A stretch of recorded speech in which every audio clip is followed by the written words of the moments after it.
Hi, my name's Phil. I like talking about politics, and in this video I'd like to discuss the latest reports of the breathtaking level of Tory corruption involved in the 2020 COVID PPE scandal, prompted by a charity this time publishing research which showed that they had found corruption red flags in the award of no less than 135 government contracts. This, of course, is not news to me, or I imagine many of you. There was evidence emerging of large-scale corruption during 2020 itself. Like, there's a playlist on this channel for grouping together the major videos on COVID PPE corruption specifically. And the first entry from me is November 2020. And although there was suspicious news coming out even before then, I was talking about it before then, November 2020 was the point I thought, right, there's so much of this, I need to do a playlist, right? So why is it important to remark on every news story on what is basically an issue we knew about years ago? Because it's unclear just how much of the public are aware. Because let's be really clear about exactly what happened in 2020. First of all, our stockpiles of PPE were not sufficient to begin with.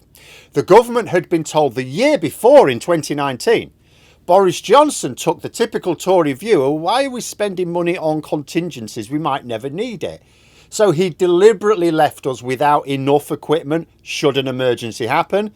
Then an emergency happened, and it was a big one. At this point, the government should have at least rushed to get those supplies, as it was clear even to them that now they were needed. But they didn't. Questions were asked in Parliament about why is it taking you so long to get these supplies? The government responded, well, we've got to take our time, due diligence and all that to get the right equipment. This was obvious rubbish even at the time because we already had suppliers. In fact, we knew from news reports there were suppliers in the UK who said they would prioritise British orders, but they weren't getting any. We now know what was really happening is the Tories saw a way to make a profit out of this. They set up what has become known as the VIP lane, but it's more officially known as the high priority lane. It was a way of prioritising people and companies for contracts, which, if it had been full of established suppliers, makes sense. But it wasn't. It was chock full of companies that had only just been set up. A lot of the companies getting these contracts didn't exist before about May 2020.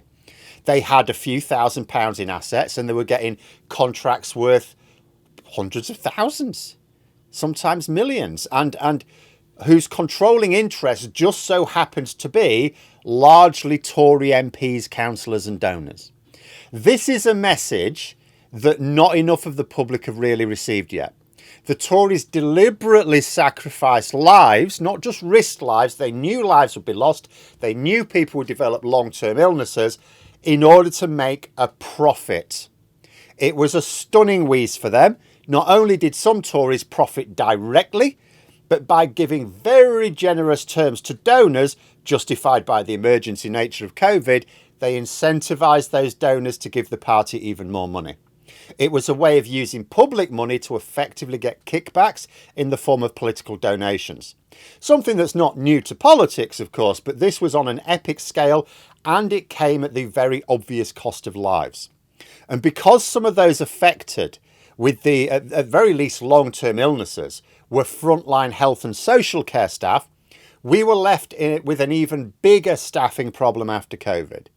And I've known about this for years, but how much of the public have? I'd suggest nowhere near enough.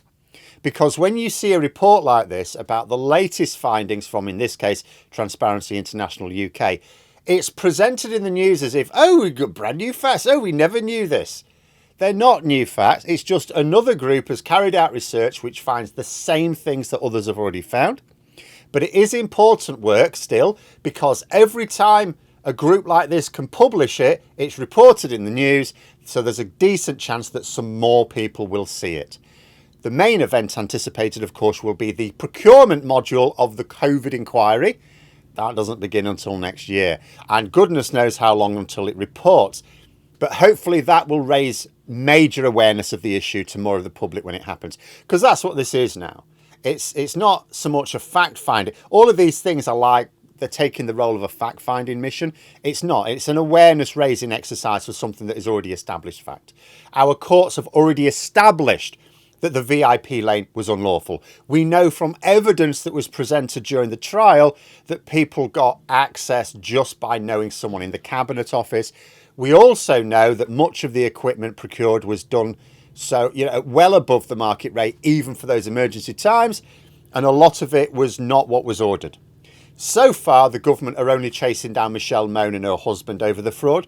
The current government has a policy to go after more, well, all of it actually, though they may well have to boost funding for both HMRC and the National Crime Agency to do that. And the fact that so much equipment was not fit for purpose is proof that the Tories were lying when they said that the delay in awarding contracts was down to due diligence, making sure they did their due diligence. No, it was down to suddenly getting a great idea to make money at the cost of people's lives, and they needed time to set that up. They were, after all, giving huge contracts to people with no experience of procuring medical equipment. It also established that billions in PPE fraud alone is believed to have been committed because Labour have a manifesto promise to recover that money. So the message does keep cycling around in the news, and every time it does, we hope a few more people hear the message. Every time it does, I feel I'm largely repeating myself when I comment because very little new information has genuinely come out. What's important now is less about finding out what happened. We pretty much know what happened, right? There might be a few details, but we basically know. It's about making sure more people are aware of what happened, who was responsible, and making sure those who are responsible pay the price. Perhaps at some point, enough of the public will become aware of the cynical way in which their government decided to profit at the expense of lives, and it will become the national scandal it should have been years ago. Maybe someone needs to make a television drama to get the point home. But there we are. Those are my thoughts. If you enjoyed the video, please subscribe for further content and click the like button. You can also sign up for memberships if you'd like to support the channel further. Thanks for watching, and until next time, I'll see you later.